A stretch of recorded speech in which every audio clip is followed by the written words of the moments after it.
I've grown up on the land all my life, fifth generation family farmer here just north of Wellington. We run a mixed farming operation, cross between cropping and livestock. This season we've been mainly harvesting canola, wheat, barley, and we still have a little bit of faba beans and some oats to go.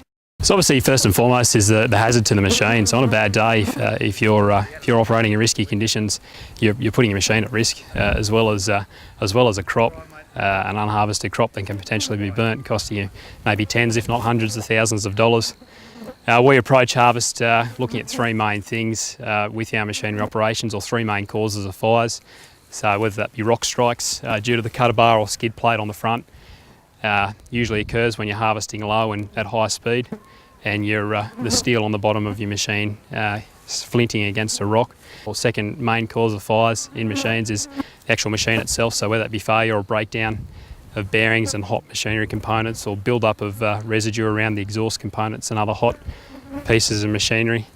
And the third would be static electricity, so mainly in crops a lot like faba beans and chickpeas and other legumes and lentils. So we monitor the weather daily or on bad days. We usually carry around a small weather meter with the machine. We can check the wind, temperature and humidity. We can use one of these infrared temperature guns. We can point it at various components of the machine and just take the temperature of the bearings and pulleys that are likely to cause us an issue. And over time, if you can either keep a written log of some of the bearings, or you get to know roughly what temperature ranges the machine operates in. Yes, the fire is probably one of the biggest risks that we have as a farming community to our livelihood.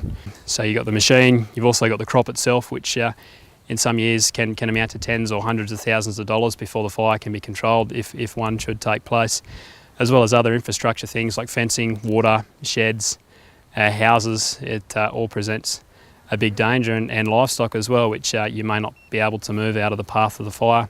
So here this morning the machine's open, all the guards and covers are up. Last night, once I finished, I lifted all those covers and gave the machine a good clean down, good blow down with a compressor, just to try and get some of the dust off. It's very hard to fully clean these machines, but just trying to eliminate some of the dust build up around the common areas. So another major cause of fires on these machines is a build up of just fine residue. You can see the fine dust that builds up around the machine during the day, especially on years like this where we're operating in some really dry conditions. The crops are quite dusty. There's a lot of fine dust, and hidden in behind here, you've got the turbocharger on the top, and just wrapping around the other side of the engine is the exhaust manifold, which runs, obviously it's an exhaust manifold, it runs quite warm. During the day, any material build up around that's quickly going to combust and start a fire.